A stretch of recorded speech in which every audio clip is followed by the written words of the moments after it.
My name is Ted Struley. I'm the editor and associate publisher at the Journal Record. I want to first thank our presenting sponsors for this event, the Green Shoe Foundation, Oklahoma City County Health Department, Integris Mental Health, A Chance to Change, and Pivot, a turning point for youth. That said, I would also like to call your attention to the back page here. There are some 40 organizations listed here that all contributed their hard-earned dollars to make sure this would happen in whatever way they could. So I think it speaks to the importance of our topic and the interest level in it, but please take a moment to read through that list. Each one of those organizations is engaged in trauma-informed care in some way, and we very much appreciate their support. Our format this afternoon is we're going to let each of our 7 distinguished panelists introduce themselves and kind of tell you why they're here. We have some questions to go through the panel on the first round, and then some follow-ups that will probably fill up the hour. And once this is over, you'll be able to find a complete transcript of the event on the Journal Record website. Our sponsors will also have access to that and may put it on their websites. We will also publish in the Journal Record an edited transcript down to kind of the highlights and main points. We will also have video available on the Journal Record website, as well as our sponsors, if they choose to use it, of the entire event, as well as edited shorter clips of the highlights. So it usually takes a couple of weeks to get all that done, but you should be able to find it probably sometime before June 1st if you'd like to refer back to any of that. Okay, I'm done. Commissioner White, let's start with you and work our way around. Sure. Well, good afternoon. I'm Terry White. I'm the Commissioner of Mental Health and Substance Abuse for the state of Oklahoma, and that's how I relate to the topic. Well, that was really good. Pat Potts with the Potts Family Foundation, and we are really focused on building people potential, and started with the Oklahoma Center for Nonprofits some 37 years ago, helping empower them to be more effective. And then in the last few years, we really realized that the focus needed to be on early childhood, where the root causes of so much that's going wrong in our society begins. And so that's the beginning that led us to resilience. I'm Bill City. I'm the Chief of Police, Oklahoma City Police Department, and I guess I'm here because I've been dealing with trauma in the workplace and professionally for 40 years. Our whole job's kind of wrapped around that. That's the public we serve in most cases, so that's why I'm here. Hi, I'm Debbie Hampton. I'm the CEO of the United Way of Central Oklahoma. Previously, I worked with the American Red Cross for 16 years in disaster relief. And then what some people don't know, I was a mental health caseworker for 5 years, starting right out of college, my career. My name is Trish Everest, and I serve on various boards and commissions, all of which to address trauma in children and to make the world better. And so I noted that we especially talked about Palomar, so I'm glad to be here. Hello, my name is Ken Stoner. I'm a judge in Oklahoma County. I was recently appointed by Governor Fallon. I preside over Oklahoma County Treatment Courts, which is our drug and DUI courts. I began my legal career almost 20 years ago as a prosecutor in the Oklahoma County DA's office. I was there for 6 years, and then I developed a very unique and innovative criminal defense practice focused around addiction and representing people with addiction and mental health problems in the court. I'm Dr. R. Murali Krishna, physician, psychiatrist. I've practiced here since 1975, and my specialty has been mind-brain health. And I was stimulated into this field by severe illness in my mother when I was 9 years of age. And that's why I became a psychiatrist, and I've been studying it ever since, and I'm honored to be here with very distinguished people. Thank you. Commissioner White, we're going to start with you. How do adverse experiences in childhood impact a child at the time and in the future? And why in the treatment system should we be asking ourselves, what might this individual have experienced and what might they have or have not received to address the underlying issues? So I get the first question, which means I also get to kind of set the stage. And Judge Stoner and I were talking before the panel started, and we were like, we could each talk for like 2 hours on this topic. But we each have 5 minutes. So I actually brought notes that if you've seen me speak before, I don't use them normally, but I'm going to make sure I stay within my 5 minutes and explain the whole topic to you so that everything else our panelists say will make sense. So first, Oklahoma, as many of you are aware, because I look at this audience and I'm thinking, I'm so thrilled to see so many friends here, and I'm wondering why it's not full of faces I've never seen before, because that's where we need to get the message. So please share the fact that this is going to be available with others. But Oklahoma has really high rates of adverse childhood experiences and trauma. And they have significant influences on all of the other negative impacts that we're all trying to fix, address, and prevent. There's absolutely a direct correlation between the things we experience in childhood and the high numbers of Oklahomans who experience mental health and substance abuse disorders, incarceration, adverse physical health experiences. And when we look at our high trauma rate, it's that emotional impact of being exposed to trauma that affects the course of our life. So trauma we know is more common. It can happen in adults, to us when we're adults, but it's much more common in our childhood and our adolescence. And the kicker about that is that's when our brain is developing, and trauma very specifically affects the way that your brain develops. So at the time when our brain is most vulnerable, unfortunately that's when Oklahomans and the rest of the nation, but Oklahoma in particular, are experiencing more trauma, when we're more vulnerable to it.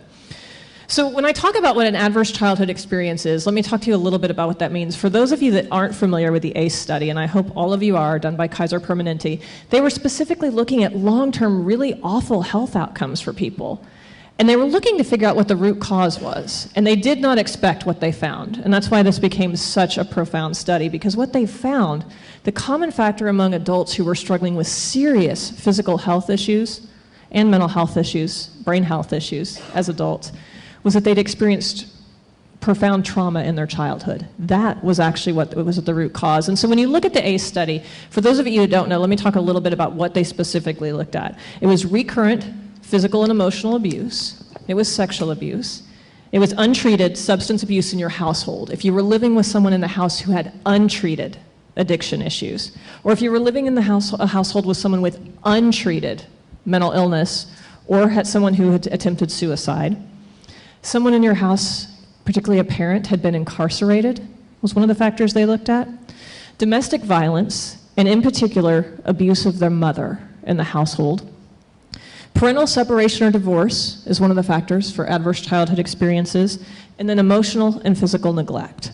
Now, several studies also directly look at the issue of economic stability in the family, because that has a high correlation with trauma. But that isn't to say, and we all know it sitting in this room, that doesn't mean that we don't have trauma in our wealthiest neighborhoods, our wealthiest households, and our wealthiest communities.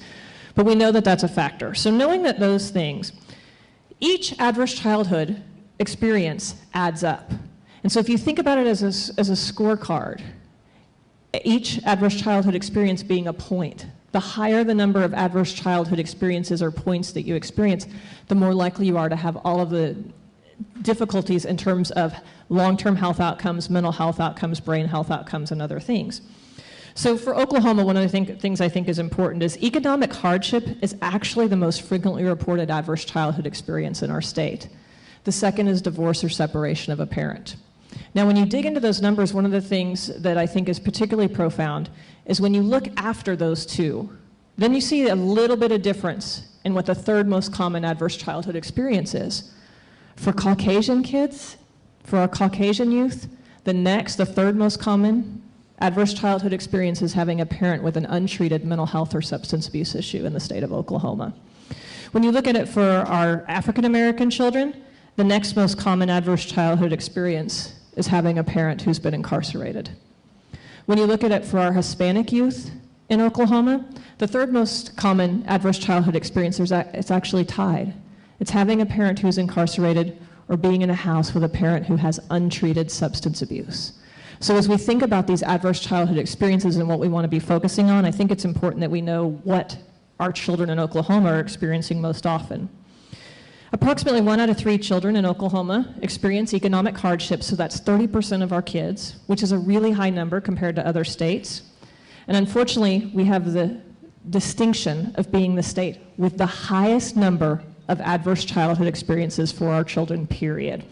So what that means is when the National Survey of Children's Health did the measure, our children had the highest ACE scores in the United States. The 2012 National Survey of Children's Health listed Oklahoma and Montana as tied for the 2 states with the most children affected by trauma in general. And approximately 17% of the children in both Oklahoma and Montana experience an ACE score of 3 or more. 10 to 12% of our Oklahoma children have an ACE score that's 4 or higher. So as we talk about this is not an uncommon issue. We're not talking about a few children in our state. We're talking about a significant number. Having an ACE score of 4 or more is associated with elevated risks of developing 7 out of the 10 leading causes of premature and early death in the United States. We see the results in all of our systems across our state. When we look at trauma screening for our system, 99%, and this is not an exaggeration, 99% of the individuals we treat for mental health issues have experienced trauma in their life. When you look at substance abuse, half of the individuals or more, depending on the year that it's reported, have experienced trauma. We also know that it's not just our system. New studies have found that childhood trauma can raise the risk of heart disease as an adult. Childhood trauma raises the risk of heart disease as an adult. And that particularly could explain why, unfortunately, we rank second in the United States for the rate of heart disease. My point isn't that this isn't a problem that just occurs. We know that these issues are all related together, and you're going to hear that throughout the course of the panel today. In our system, we definitely see the need to ask the question, and I think that's one of the really important parts of framing this question about what happened to you. It's no longer about why. It's about what happened to you, because we know what the common thread is going to be. And so creating safe spaces where people can begin to talk about trauma, the root cause of so many issues we're trying to address, is what's really going to increase our success rates. Thank you very much. Thanks. I think to kind of help set the stage with some definitions, we're going to jump to Chief City. And Chief, I'd like you to talk about, tell us what is a trauma-informed workforce, city, and state? Well, a trauma-informed workforce is basically, educating your workforce about what it is. I mean, and it's a good segue from what Terry's talking about, but it's important, especially in our profession, to know what trauma really is and how people are affected by trauma.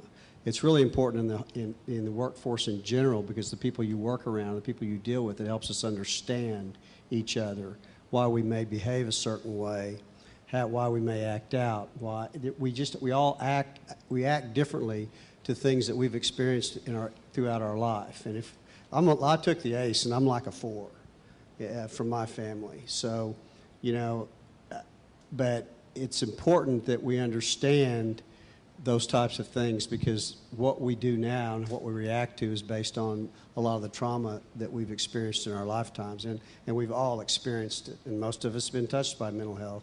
Most of us have been touched by drug addiction and a lot of other things, and especially in law enforcement. And like I said before, we really are in the trauma business, because, I mean, we don't put anybody in prison that isn't suffering from trauma.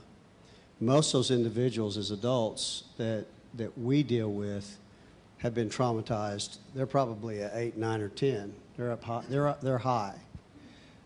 We knew as officers, and when I knew nothing about the ACE score, I knew very little. I knew that it was a family affair. I knew crime was a family affair. It's carried on from generation to generation, because those individuals that are abusers now, whether it's domestic abuse or sexual abuse or those types of things, have been traumatized and abused at some point in time in their family. But it's important for the officers, I know, and it's more important especially during this day and time when we're scrutinized and law enforcement is scrutinized at such a high level, and we're wearing cameras. And what we want officers to do is to take calls and to respond to any situations, because the burden on dealing with these issues out there in the field is on us. You know, it's so many times the old school of thought for law enforcement was, well, they made me do it. I'm reacting to how they're acting. We can't do that anymore, because we need to understand why they're acting that way and deal with that person in a way that we treat them fairly, that we treat them more, treat their issue, not just the person and the threat. So we're doing a better job of doing that. We have a long ways to go, because that's a cultural change for law enforcement. But it's imperative that we understand what that is, you know, and try to learn what we're dealing with out in the community. So, and I could go into internally too, and traumatized officers. And you know, when I responded to the bombing, and I noticed officers, there were a lot of officers that were crying. They'd be on the hood of their cars crying. And I found later, when we did a lot of the debriefings, the officers that were impacted the most were ones that had the least amount of support system and had issues when they were children or younger. Those were the ones that bombing, the tragedy of that, affected the most. Thanks, Chief. I think we'll stay with the criminal justice system for a moment and go to Judge Stoner. Judge, how does trauma affect the justice system and the people in our jails and prisons? The effect on trauma in our criminal justice system is, to me, it's a little bit like what would be the effect of smoking on lung cancer. It is the effect of trauma on our criminal justice system. The one sentence answer would be I think that we have discovered where the pipeline to prison begins. The common figure that we all deal with is somewhere around 75% of all the cases that we deal with on the criminal basis in our courthouse have addiction as an underlying issue. This is not an open question anymore. The studies have been done. They've been peer-reviewed. Addiction is the underlying issue in the majority of criminal cases. As a matter of fact, even our Surgeon General has declared addiction as a national public health crisis. In my view, it is the public health crisis of our time, and it is in our courts and our prisons at a staggering issue. If we could address that, it would solve most of our problems.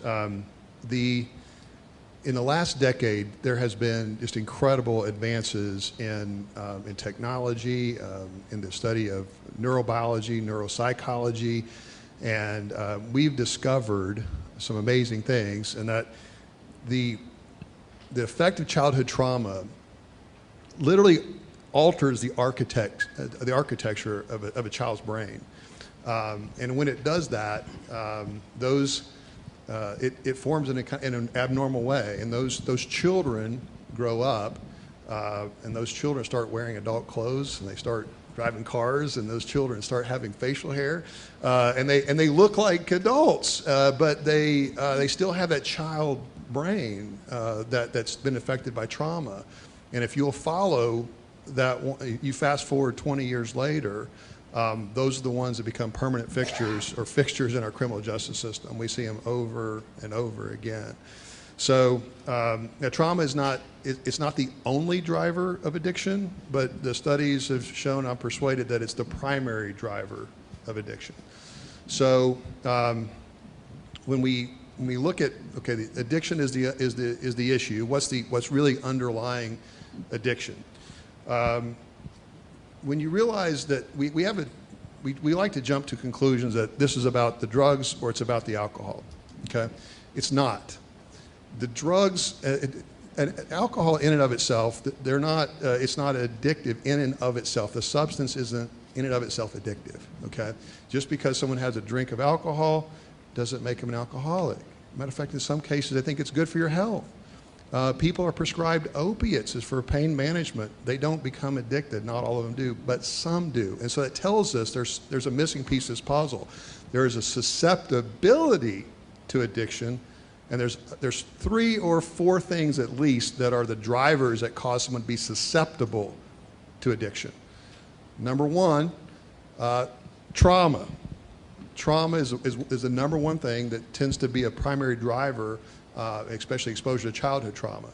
Mental health issues, and mental health issues and trauma are so closely related, sometimes they're indistinguishable. But the underlying mental health issue that someone self-medicates to soothe themselves. The other one is genetics. There's about at least five genetic markers that if you'll track them, create a susceptibility to addiction. Board-certified addiction doctors will tell you that addiction is as or more hereditary than breast cancer is. There's a fourth one, and there's different theories of thought on this, but one theory that's advanced by Dr. Gabor Mate, he calls it also, this fourth factor is a lack of connection. He calls it a spiritual issue. There's another factor is there's an emptiness inside, a dissatisfaction with life, a constant disturbance with a sense of self. People are just not comfortable. They want something to make them feel better. So these four factors, mental health, trauma, either spiritual issue, and genetics are the driving factors in addiction. And the people that use the substances soothe themselves. They find comfort in it, and despite the adverse consequences. So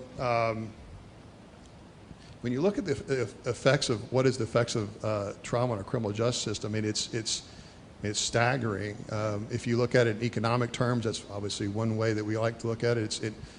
By the way, this is not a red or blue issue. Okay, if we look at it in terms of economics, I mean, what is the cost of all of our patrol officers?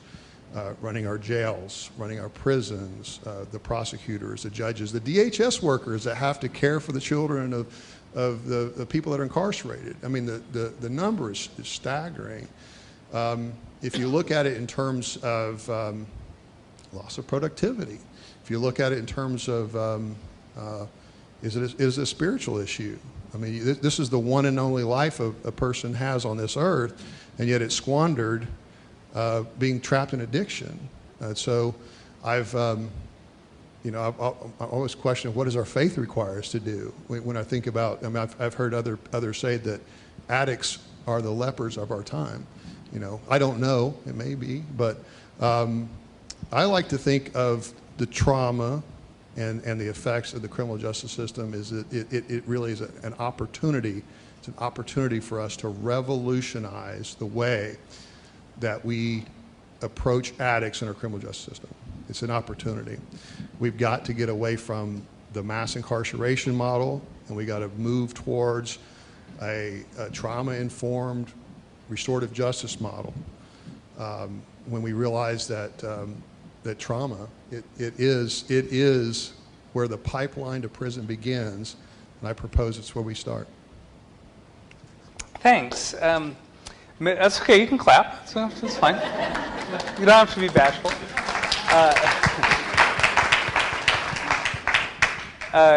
Pat, I'm going to ask you to go next because I think we can kind of segue into how we address some of those issues with some of the things that the Potts Family Foundation is doing. So I'd like you to address why trauma and resilience, why we should address those things and their underlying causes, and I'd also like you to include in that a little about what the Potts Family Foundation's Resilience Initiative is about. I don't think I could improve on what has been said already about the why, but I think I can add to it in terms of the when. And our foundation has really been focused on early childhood. We know that some 80 to 85% of the brain is developed the first 3 years of life, and that is when the brain is the most subject to positive growth or negative growth, and it lays the foundation for what happens later in life. And so the return on investment is the greatest there, and so that's a strong piece of what we are focusing on, the when. We have kind of three things that we're focusing on that I think fit, but they're in some ways more general. One of them is how important education and parent and support of at-risk parents is. That if we do a better job of providing that safety net, we will have much better outcomes for our kids. That's one of the prime things.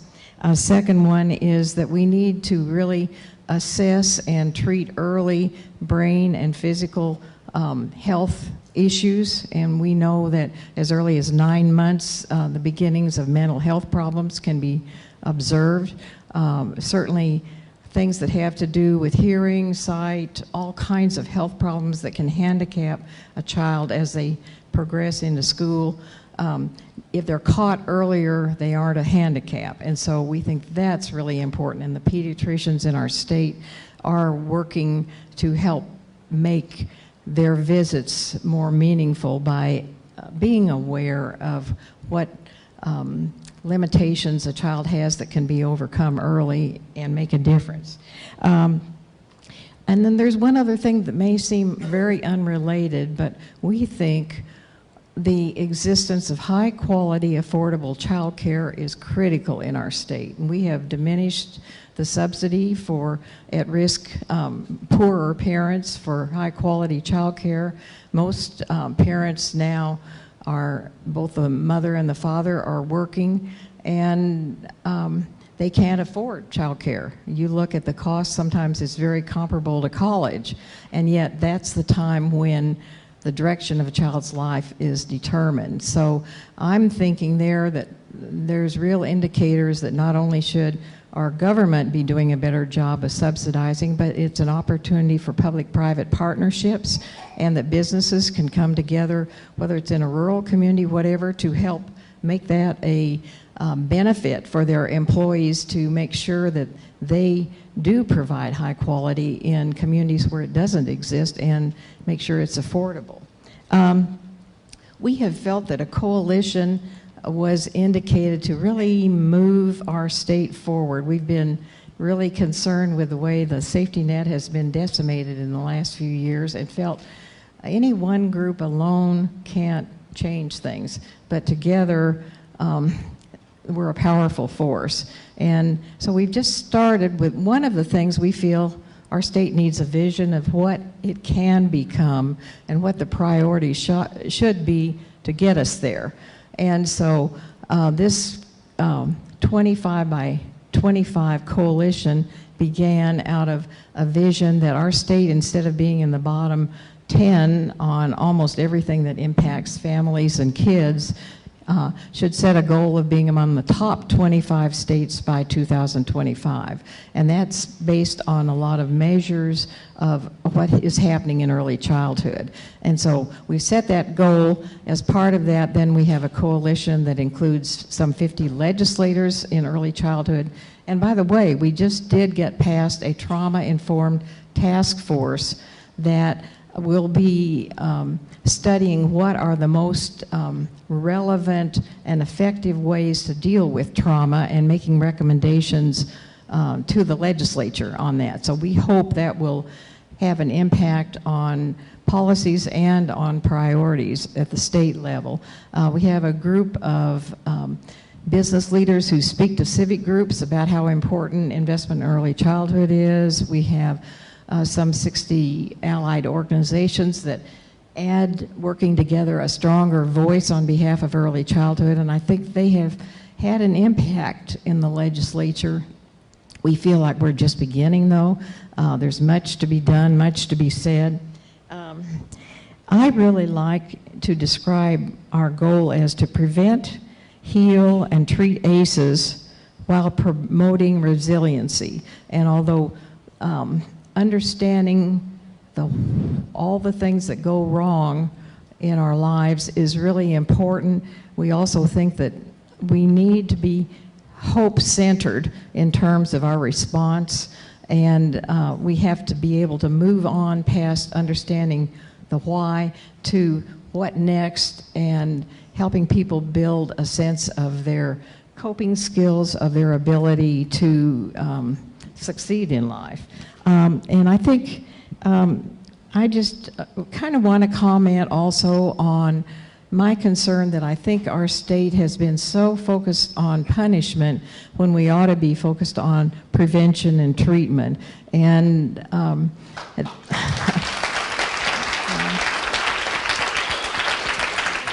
think we can help change that, and that has to do with all the things these other speakers are really talking about.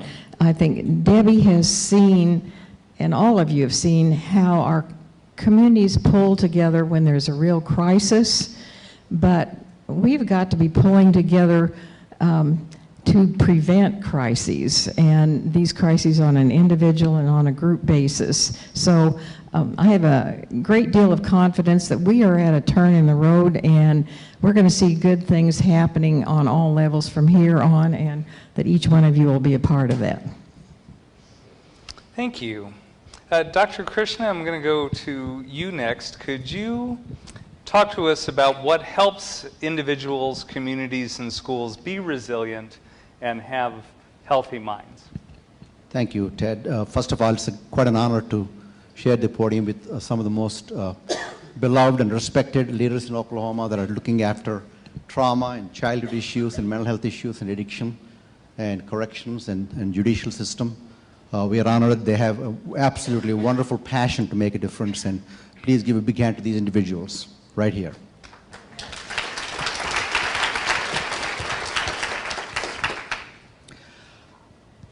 I have 1.5 hour talk on resilience, so in 5 minutes. So I have somewhere there is a little card that you can download free of charge and get detailed information about how one can develop resilience. Resilience is basically a transformative skill, like the coal of adversity is being transformed into a diamond of beautiful strength. A coal and the diamond both have carbon atom as a molecule atom, but with the pressure and the heat, coal becomes diamond. Similarly, human being has the inner hidden healing strength that we are all hardwired with.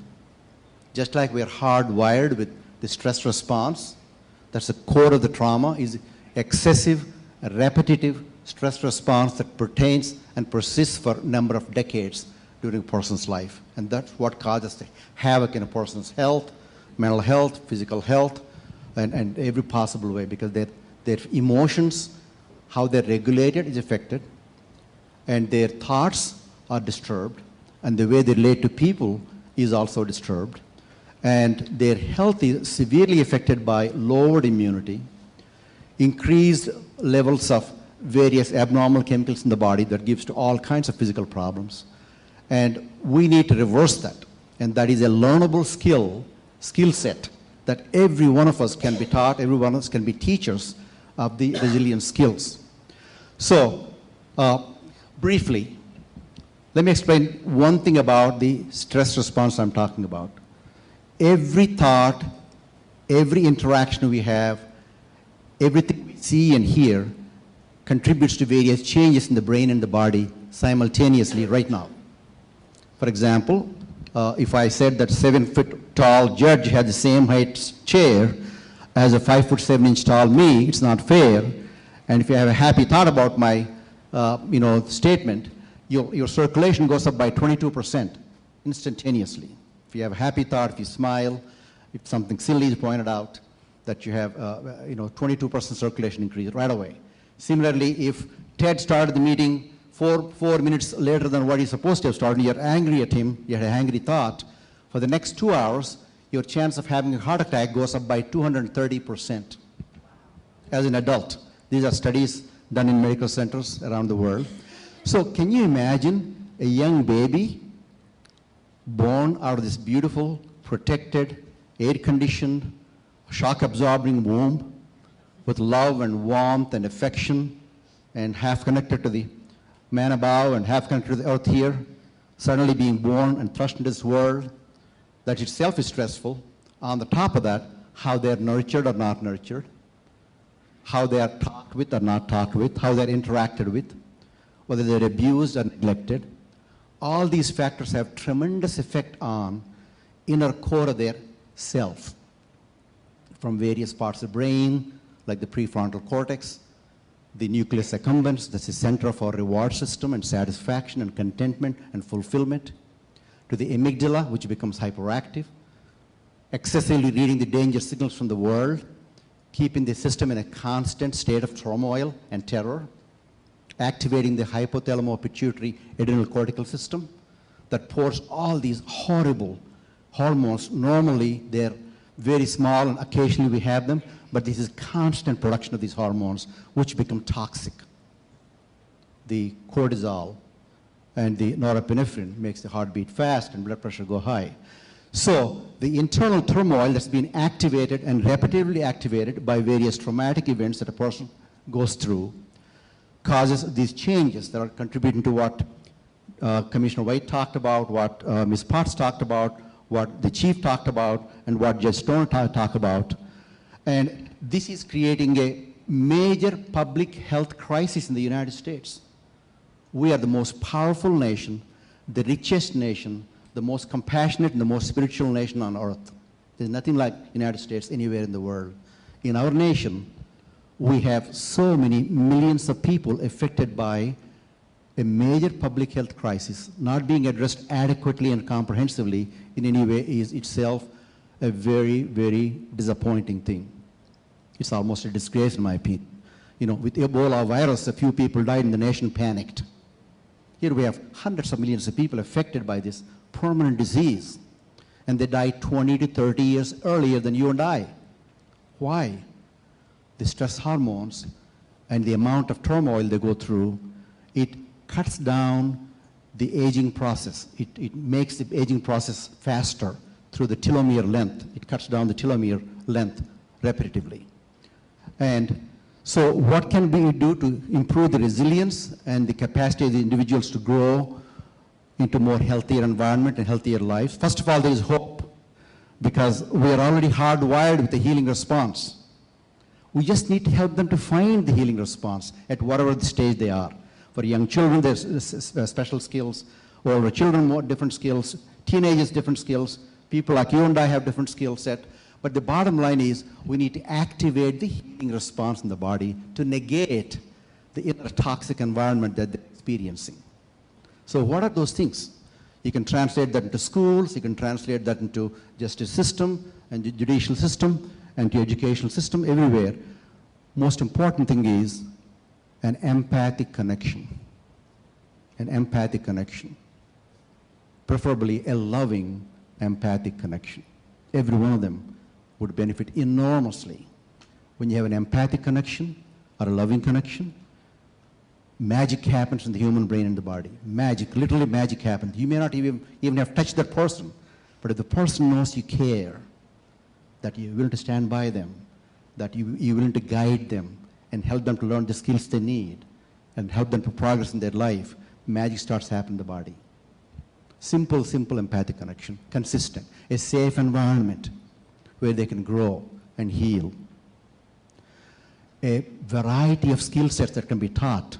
For example, the cognitive reappraisal with therapy or therapeutically trained workers. We can help people to reappraise their past and the events and the trauma and see that in a different light than what they were before, with the assurance that they will not go back there. They will start growing. They'll start healing. You can activate their inner healing system by simple techniques that anybody can be taught within a matter of minutes. For example, the vagus nerve, the 10th cranial nerve, the vagus nerve, starts in the midbrain, goes all the way, goes through the throat and supplies the muscles here, goes to the lungs and the heart, supplies the liver and the spleen and the kidneys and the intestines. And for a long time, doctors and scientists thought this vagus nerve has only one-way track. It orders us how our stomach should respond, how our heart should respond. What they found by scientific discoveries is some very simple techniques actually reverse that. In fact, 80% of the vagal functioning is under your command if you know how to activate it. 80%. All this time what we thought was 20%. And what is that? When you activate the vagus nerve through whatever mechanism, and I'll tell you a few right now, then reversal of everything we talked about starts happening. the hypothalamo-pituitary adrenal cortex started reversing itself into more healing response, more parasympathetic response. That's wonderful. It starts happening within minutes, actually. The telomeres we talked about, chopping off and increasing the aging process, slows down the aging process instantaneously. It's amazing what happens. Similarly, the blood pressure drops down to appropriate level. The immune system starts kicking in and saying, I want to be able to help you, and I want to get ready. Similarly, the healing system, how the tissues heal and repair themselves, start happening right away. So my red line is up, so I won't talk anymore. A couple of points I'll make. Mindfulness education is extremely beneficial to people. It is self-awareness with enormous physiological benefits, with cognitive benefits, with emotional regulation benefits, impulse control benefits. There's simple techniques that can be taught to people that will save them a lot of trouble, at the same time help them to grow into healthy human beings. Thank you very much.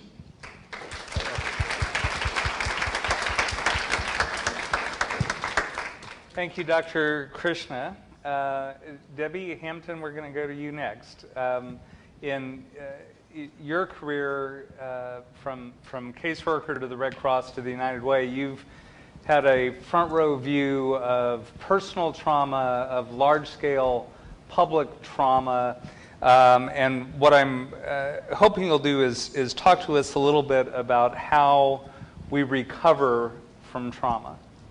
Thank you, Ted. I love that I get the piece on disaster. But I have had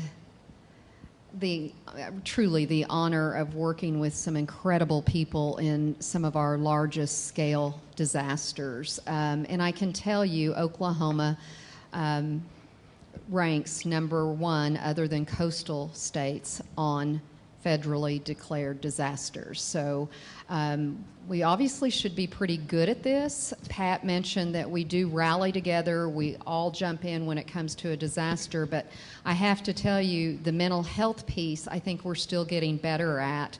And we keep learning from past disasters. We also tend to serve as kind of the model for other states in the nation.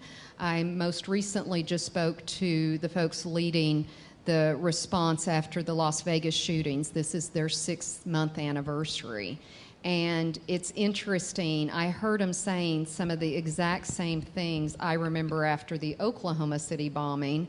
I still have some people that hold this interview that was done by a reporter where I was being interviewed, and I said, I feel like this is going to be a really long-term disaster. I think the mental health needs will go on for at least a year. Yeah, I know. People are still making fun of that comment, and it's in writing, so I hate that.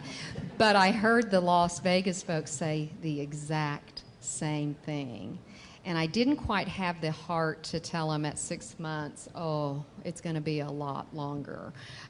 We still have mental health cases open 23 years later after the Oklahoma City bombing.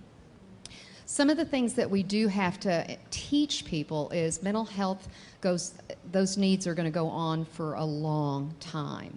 As I work with the most recent large-scale tornadoes of 2013, I am still talking to donors that gave to that disaster to help support the needs, and they're saying, what do you mean there's still mental health needs?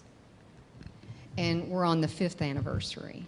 I think it's kind of ironic. I don't know if any of you noticed today is May 3rd, and how many of you go back to the May 3rd, 99 tornadoes. And with the weather we were having yesterday, I mean, all of that is triggers, and we have to really look at the trauma of disasters. When I worked for the American Red Cross, we were actually trained. Your job was to get in and get out as quickly as possible. Get in, get people on their feet, and get out.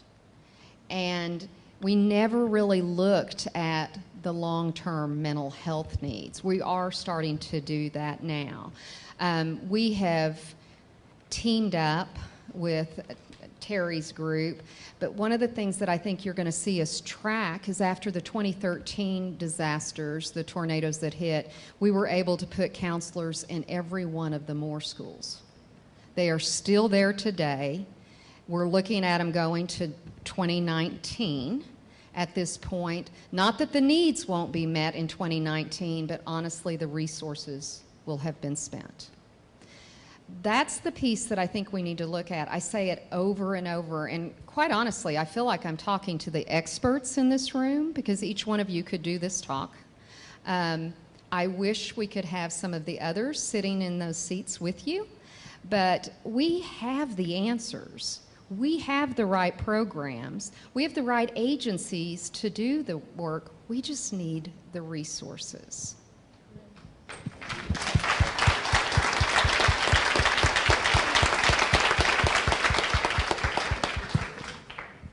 Guess who's next?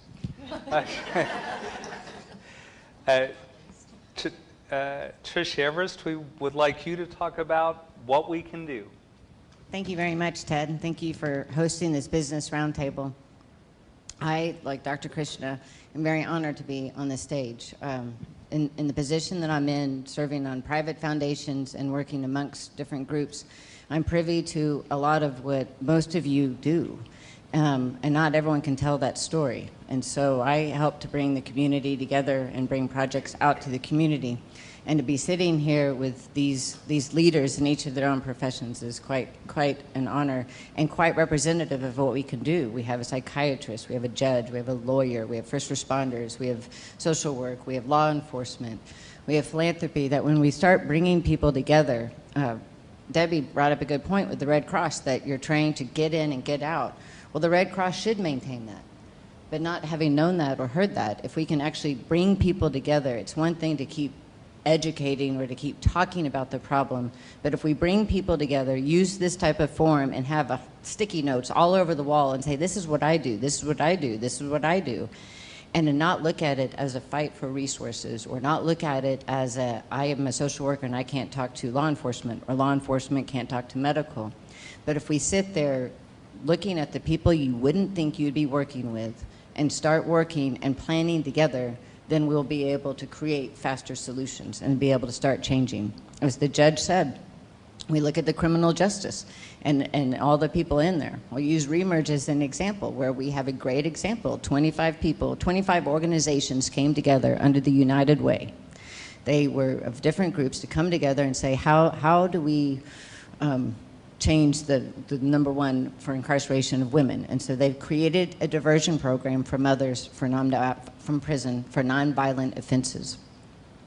Those women, at any time, if we look at it, we have an average of 50 participants. At any time, their average A score as a group is 4.6 to 4.8.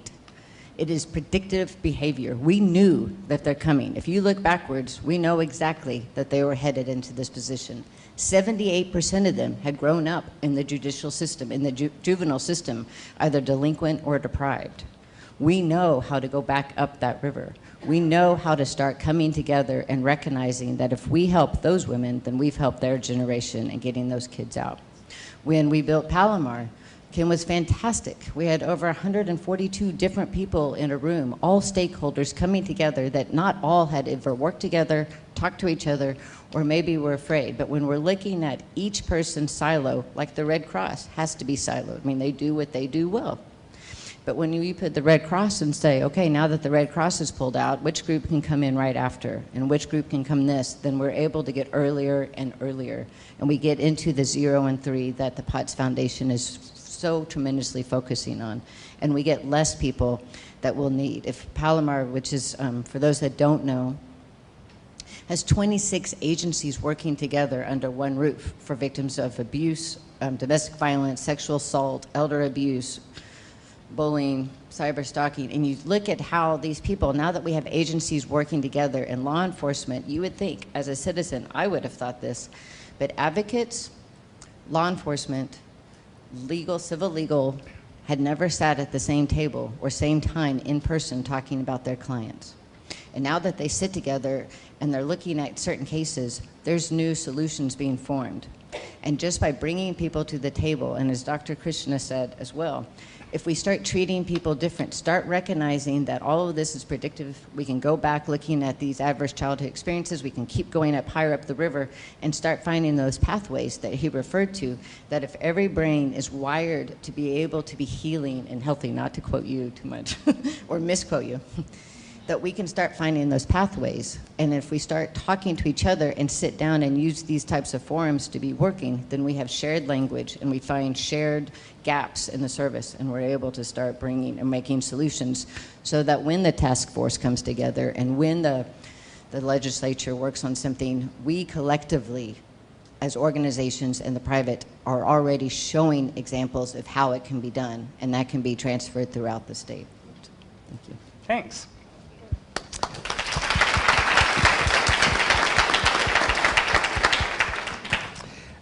Okay, a couple of follow-up questions. One is, Debbie, you concluded your remarks talking about needing resources. And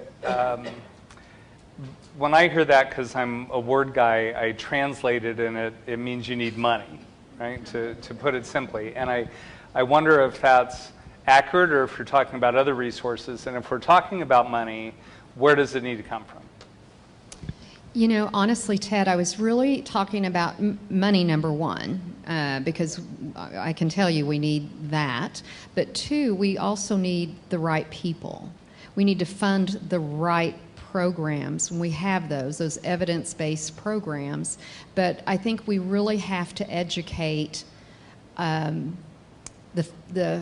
philanthropic community, the legislators. We've got to prioritize what we're doing. It goes back to what I heard Terry saying, what I heard Pat, I mean, it just echoed through this panel, is if you look at what we're funding, it's not as much going towards the things that I feel like we need to, like prevention.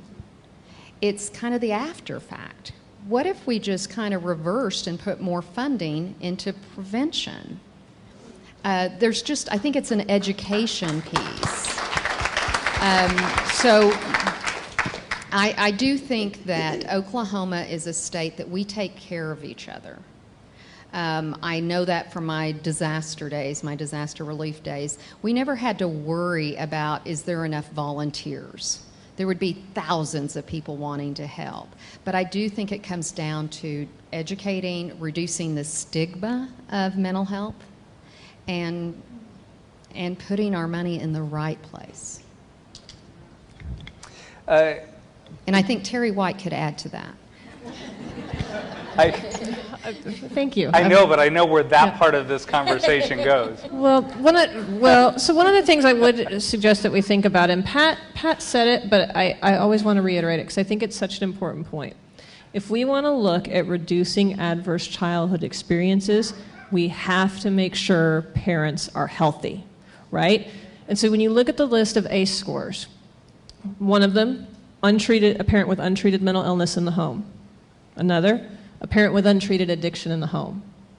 Another is a parent who's incarcerated, and as we heard the judge say, untreated addiction and mental health lead to incarceration.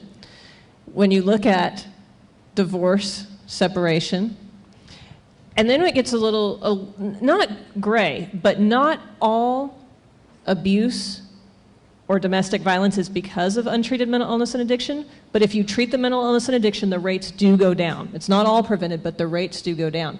And so there is a huge connection between treating mental illness and addiction and trauma. I'm not saying it's the only answer. It's not, because there's so many things we all do that have to come together. But it is the one that historically has been the most neglected. It's very different today, thanks to so many in the media and other people. But it's really hard for me to explain how underfunded it's been for decades. That is the biggest hurdle. We've got to climb out of that giant hole, and then we can begin to maintain it from there. But that is a big issue, and I think that's what Debbie was asking me to allude to. I'm not sure who should answer this, but Pat, I think you and Tricia and Murali might all have something to say. Bill, you might on a law enforcement angle. One of the things I'm curious about is that a lot of what I've heard you talk about seems to me that it could tend to be very urban centric, that if you're in Oklahoma City or Tulsa, the awareness level and the services might be available. That might not be true in 70 some odd more rural counties that might have fewer accessible services to people who need them. And how do you reach the rural part of Oklahoma to educate them and to provide some of the services we've been talking about? Well, I think I would like to address that in reference to the film Resilience, which we have been showing. I think there's 31 showings we've had already, and well over 2,000 people have observed it. This Resilience film helps people connect with the experiences they've had or folks they come in contact with have had and understand them. And I think rural communities can respond just as well. I have a sense that our reliance on state funding, leadership, maybe is overdone, and that communities can come together.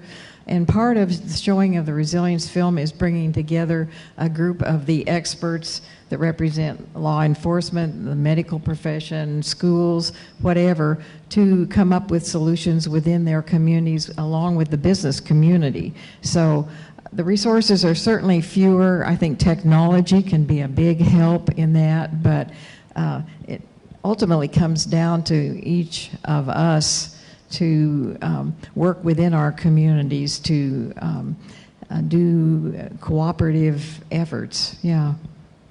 And by the way, that film, we are making it available. It's free, and we take it all over the state. We've got 10 communities that we're targeting to take that to, and political leadership is involved in that, as well as all the other disciplines. So it's a way of increasing awareness, but we are so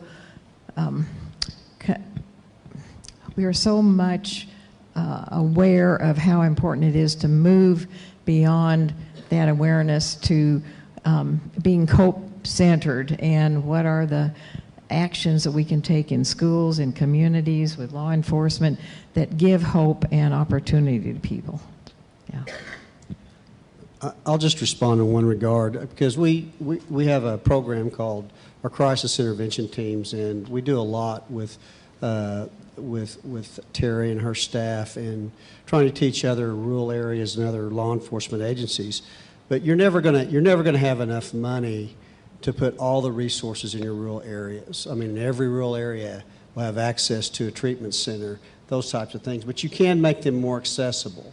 And they aren't as easily accessible by a lot of your smaller agencies and communities within those rural areas. Somebody from far southeastern Oklahoma shouldn't have to come to Oklahoma City to find a bed. Shouldn't happen. It happens now, though, and it's better now for the work that Terry's done and some of the crisis centers and some of the things that have been put in place. Tulsa used to bring theirs to Oklahoma City because they didn't have enough beds. Well, that's absurd. So your larger metropolitan areas obviously is where you have a concentration of those issues and problems. But if you have more strewn throughout the state that would be at least more accessible, would be a big, big help in the area of treatment, whether it's addiction or mental health. The other side of that I'm going to comment about is that all these agencies, I mean, I'm like Trish, so many great agencies doing so many great things. And to identify what needs to be done, it can be overwhelming. And the dollars can be spread so thin because there's so many people doing great things. I think Palomar's a good example of actually using those resources much more efficiently and bringing groups together that have a common, even the police and legal aid now have found out they have a lot of similarities, and they work great together. Where before cops didn't care, legal aid, they don't talk to us. When they put them together, all of a sudden they found out, wow, cops do care, and legal aid can really help us, about really helping people that are victims of domestic violence. And so all of a sudden, you've got cops that want to do a better job, and legal aid that feel, man, we've got these resources right next door. And it's more efficiently use of that, but You know, one place we have that needs to be addressed, and I've always been frustrated with, is our school systems. We have these institutions where we have our youth captured. And these youth that are having mental health issues or may have a family member with mental health or may be abused, they come to a central location. But you walk into most schools, and some schools are better than others, they don't have counselors. They don't have enough counselors. They don't have mental health professionals, somebody that can truly identify what a child's problems are. And it may be the problems at home, and the resources are needed at home, so that kid doesn't go home worried about getting beaten up and have to worry about that on a daily basis. We've got these institutions where, with the early childhood education. So I've always been frustrated with why those dollars haven't been spent at that level. Because I've always said, when I first made chief 14 years ago, the media asked me, what can we do to make things better? How can we lower crime? And my response then, and it's the same today, it's get our kids through school, get them an education. But they have a hard time doing that, faced with all of the trauma that they may be experiencing at home or have themselves. And why in the heck we don't put some dollars into that front end is beyond me.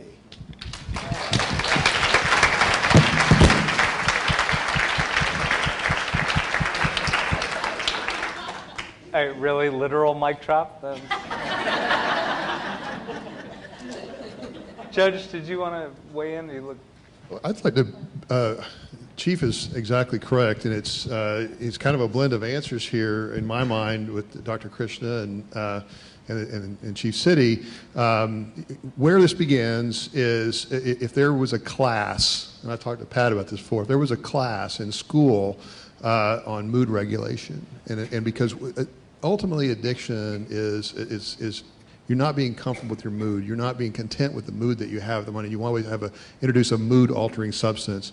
And the effects of trauma and with children. And I would make an argument here that diagramming a sentence may be important, but but understanding, having a class on mood regulation, teaching you mindfulness and intentional breath work, these are powerful tools, and they're free. I mean, you got to teach them, but these are a skill that a child will take with them for the rest of their life. And understanding it with mindfulness, you begin, I'm a practitioner of mindfulness as well, that you begin to have a sense of that you're not settled with your own mood, or you impulse control, and learning how to soothe yourself. And also intentional breath work. We were talking about the vagus nerve. This is the stuff that the Navy SEALs use to stay calm in battle. This is not... I think back to my 30-year-old self when I was a prosecutor, some of the breath work, like, man, I'm going to puke on my shoes. What are you talking about? This is not California, this is Oklahoma. No, it's true. I mean, it's absolutely true. Intentional breath work is a powerful tool. It's used by the Navy SEALs that they use to stay calm in battle. If it wasn't science, they wouldn't use it. But this is stuff we need to be teaching children in our classrooms, and to me it's on par with a lot of the subjects that we teach kids. But of course we've got to get our educators up to that as well. So, and matter of fact, we should be teaching in prisons. There ought to be, whenever you go in the jail, we ought to have a monitor that says, this is going to be a very stressful experience for you. You learn how to breathe. Anyway, and try to reduce the trauma that we inflict on people when they're going into our jails. But anyway, thank you. Go ahead, sure. And the most important thing I think we should do is remove the stigma. That's education. That's because most of the nation, including Oklahoma, people think of mental illness and addiction and trauma as moral failures. They really think, most people think they're moral failures. They don't realize these are disorders of the brain, the most important organ in the body, that's been there since inception of your birth. I'll be there until our death. It's more important than the kidney and the heart we are spending these millions and millions of dollars on. And these disorders can be treated and prevented. And if we can educate, the very fact that you're doing this roundtable itself is very educational for the business community. That's very tough to get to that community. Ted, I congratulate you and commend you for what you're doing. And we need to have more and more activism in promoting the concepts of wellness and the concepts of healing. And Terry White has done a remarkable job of educating our state, and she is one of the most articulate people I've seen. In fact, the most articulate person I've seen in 3 continents in terms of mental health and addiction. And maybe to educate the public better and the legislators better, maybe we may have to elect her as governor of Oklahoma.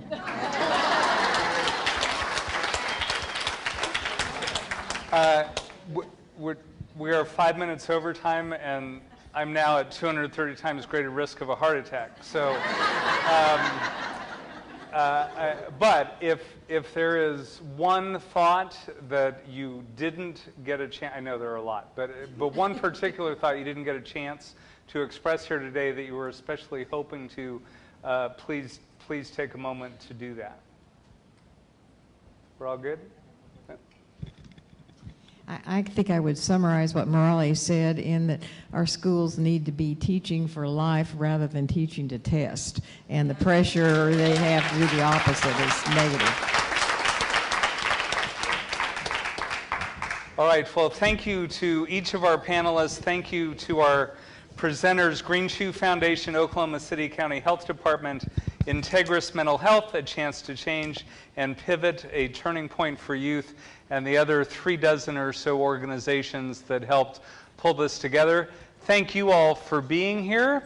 If you want to go back and see the transcript or the videos, as soon as those are prepared within the next couple of weeks, you can find them at journalrecord.com or through one of our presenting sponsors. Thank you.